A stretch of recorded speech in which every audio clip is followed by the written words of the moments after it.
네, 안녕하십니까. 신지식인 정인태입니다. 저는 국립한국복지대학교 특임교수를 역임했습니다.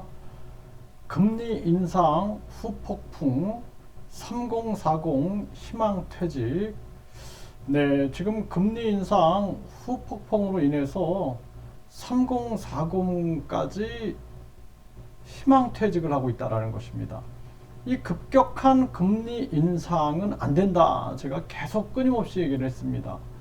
결국에는 미국이 급격한 금리 인상을 통해서 인근 궁핍화 전략, 인근 국가들이 궁핍화, 가난하게 만들어 버리는 거죠.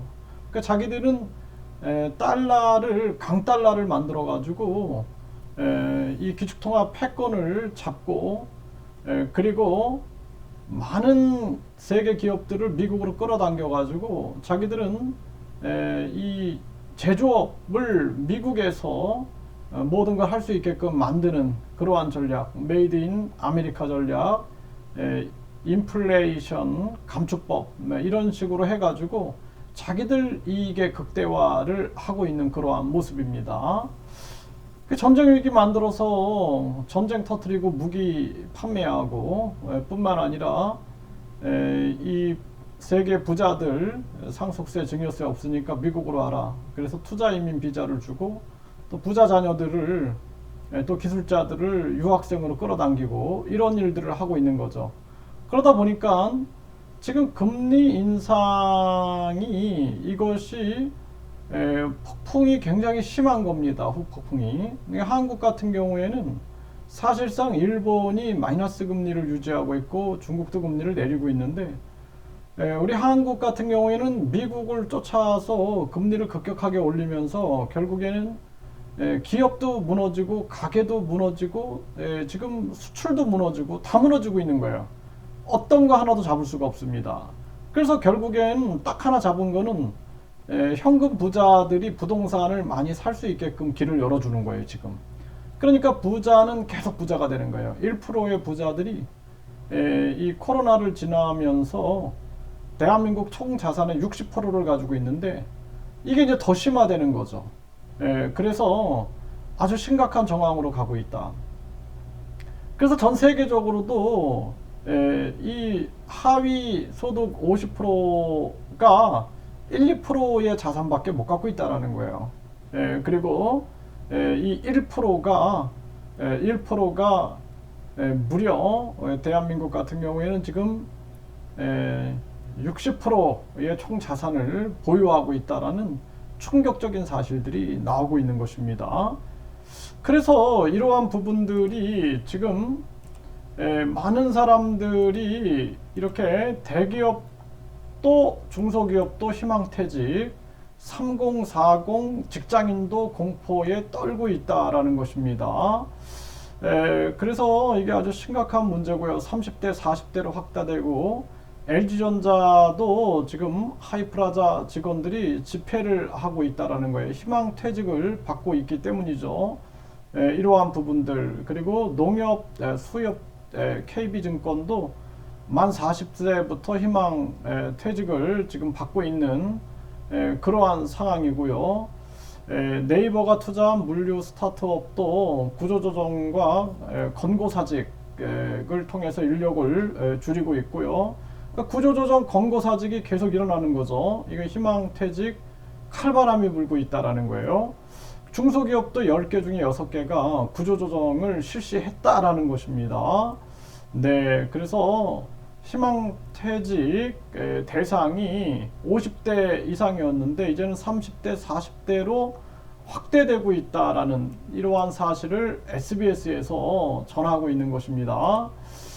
네, 뭐 빌라왕이 사망하는 이러한 문제들 이게 다 급격한 금리 인상 속에서 빚어지는 비극들이 굉장히 많이 있는 거예요, 여기저기.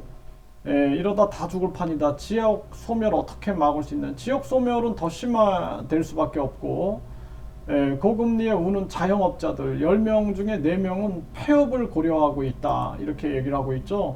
심각한 문제고요. 이 파월, 이 진정성 없는 자, 이 자는 계속 물가 잡기, 물가가 이 공급망에 의해서 발생된 거기 때문에 이거는 물가를 잡을 수가 없어요. 예, 그래서 결국에는 돈 있는 자들만 물건을 구입하고 돈 없는 자들은 그냥 나락으로 떨어지는 지금 상황으로 몰고 가고 있는 겁니다. 금리 인하 없다 그러면서 계속해서 강달러를 만들고 있는 거죠. 이거 미국은 이 전 세계가 좀 규탄을 해야 된다. 저는 그렇게 생각을 하고요. 지금 유럽에서 규탄의 목소리가 나오는데 아시아에서도 계속 규탄을 해야 된다. 이 미국의 이 금융 독재 이 정책에 대해서 비판하지 않으면 안 된다. 저는 그렇게 생각을 하고요. 이런 상황에서 지금 농협이 전세대출 금리를 인하하고 있다라는 거예요. 4%대 진입. 네, 우리은행도 내렸죠. 네, 농협도 지금 내리고 있다. 이거 계속 목소리를 내야 됩니다. 또 진보당이, 전 진보당 뭐 지지자나 진보당 소속 아닙니다. 진보당이 이건 잘하는 거예요. 대출금리 인하 운동, 횡재세 당장 도입하라. 이런 목소리가 나오고 있는 거고요. 시장 침체, 미분양 폭탄 우려, 건설사 줄도산 리스크가 계속 올라가고 있는 그러한 정황이고, 집값이 하락 더 센 놈이 온다. 미입주 대란에 커지는 연쇄부도 공포가 일어나고 있는 정황이고, 네, 이 미국 연준에 대해서 금리 인상 부작용 고려하라고 계속 여기저기서 목소리가 나오는데도 듣지 않는 거죠. 네, 그리고 지금 이 종부세를 주택수 아닌 가격 기준으로 이렇게 하면은 다주택자가 특혜를 받게 되는 거죠. 그래서 이게 사실상 지금 정책이 이상하게 가고 있는 거예요.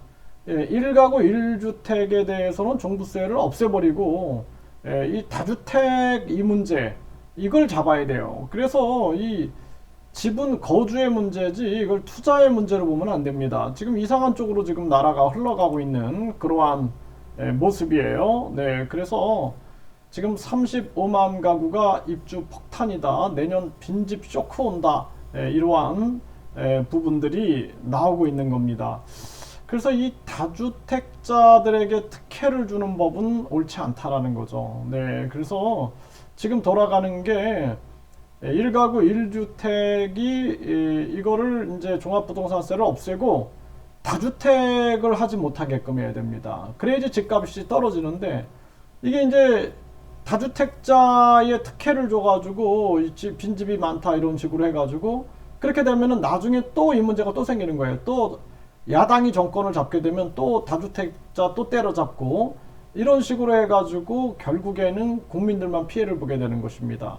그래서 주택은 주거의 대상이지 투자의 대상이 아니다라는 것을 국민들이 깊이 인식을 해야 한다 이렇게 말씀을 드리고요.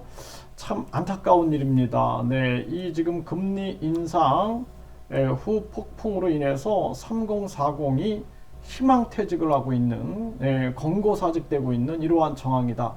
참 안타깝습니다.